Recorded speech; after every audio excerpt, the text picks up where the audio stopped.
Hello friends, नमस्ते, good morning. कैसे हैं आप सभी लोग।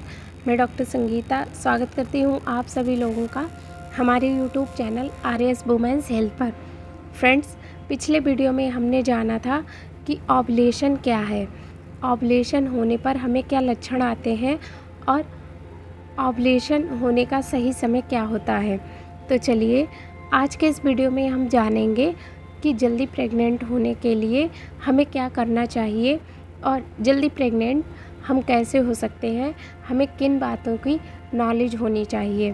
तो आज के इस वीडियो में हम इसी टॉपिक पर बात करेंगे।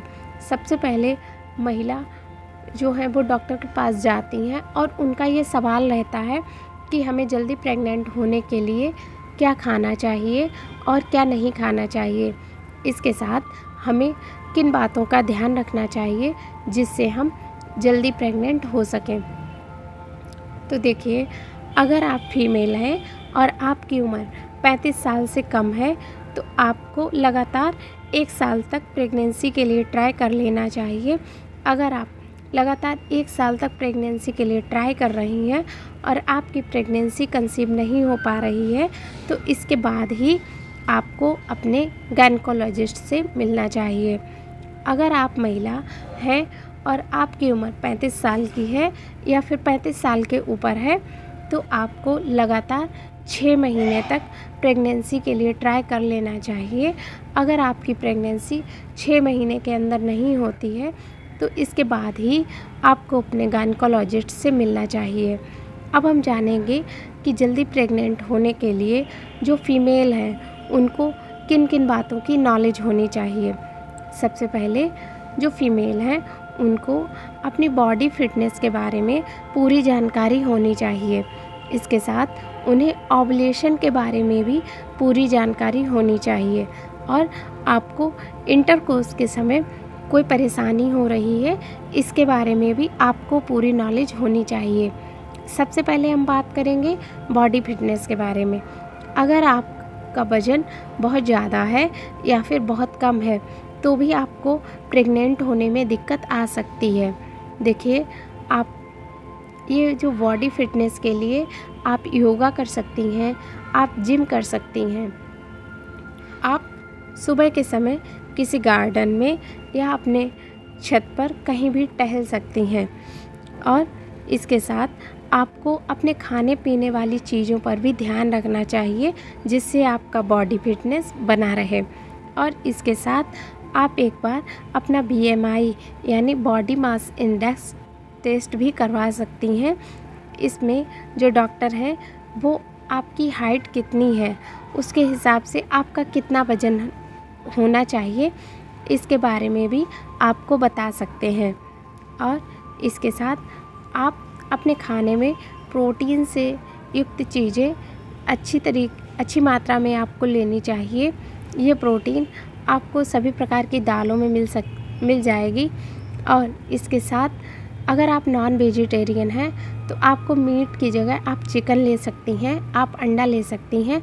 इनमें भी प्रोटीन अच्छी मात्रा में होता है। और इसके साथ आपको अपने खाने में हरी सब्जियां और फल अच्छी मात्रा में शामिल करने चाहिए। और आपको दिन भर में खूब पानी पीना है। इसके साथ आपको चीनी से बनी हुई चीज़ें बिल्कुल भी नहीं लेनी है और आपको मैदे से बनी हुई चीज़ें भी बिल्कुल नहीं लेनी है।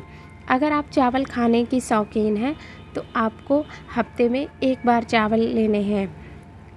और इसके साथ ये तो हमारी हेल्दी बॉडी के लिए डाइट थी। इसके साथ आपको अपना हेल्दी माइंड भी रखना है।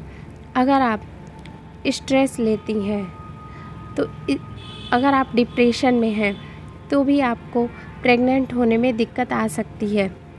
अगर आप अभी प्रेग्नेंट नहीं हैं और आपको काफ़ी समय हो गया है शादी का और आपकी प्रेगनेंसी कंसीव नहीं हो पा रही है तो इससे आपको बिल्कुल भी स्ट्रेस नहीं लेना है।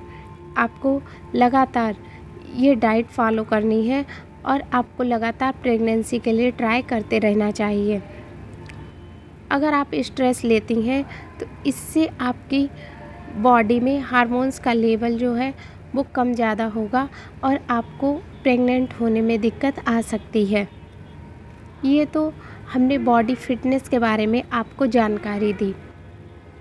अब हम आपको बताएंगे कि जो ओव्यूलेशन होता है उसके बारे में भी आपको पूरी नॉलेज होनी चाहिए। ये ओव्यूलेशन क्या है? देखिए, बहुत सी फीमेल जो होती हैं उनका ये कहना रहता है कि हम महीने में किसी भी समय सेक्स करते हैं तो हमें प्रेगनेंसी कंसीव हो सकती है, लेकिन ऐसा बिल्कुल नहीं होता है। आपको कुछ ही दिन महीने में मिलते हैं जिनमें आपको प्रेग्नेंट होने के चांस होते हैं।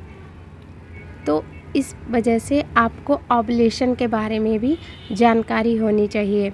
ये जो ओव्यूलेशन का समय होता है इसे हम फर्टिलिटी पीरियड भी कहते हैं। इसमें आपका जो ओवरी है उससे एक अंडा रिलीज़ होकर फैलोपियन ट्यूब में आता है और वहाँ पर यह अंडा 24 घंटे तक एक्टिव रहता है। उस समय अगर आप सेक्स करती हैं तो आपको प्रेग्नेंट होने के चांस ज़्यादा रहते हैं। ये जो ओव्यूलेशन कैसे होता है इसके बारे में हमने एक डिटेल में वीडियो बनाया है, आप उसको देख सकते हैं। और इसके साथ आपको अपने पीरियड साइकिल का भी ध्यान रखना चाहिए। अब हम इंटरकोर्स के बारे में बात करेंगे।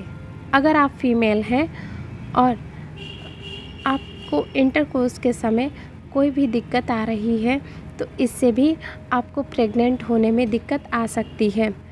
देखिए, बहुत सी महिलाओं का ये कहना रहता है कि सेक्स के बाद हम अगर उठ के बैठ जाते हैं तो क्या हमारे प्रेग्नेंट होने के चांस कम हो जाते हैं।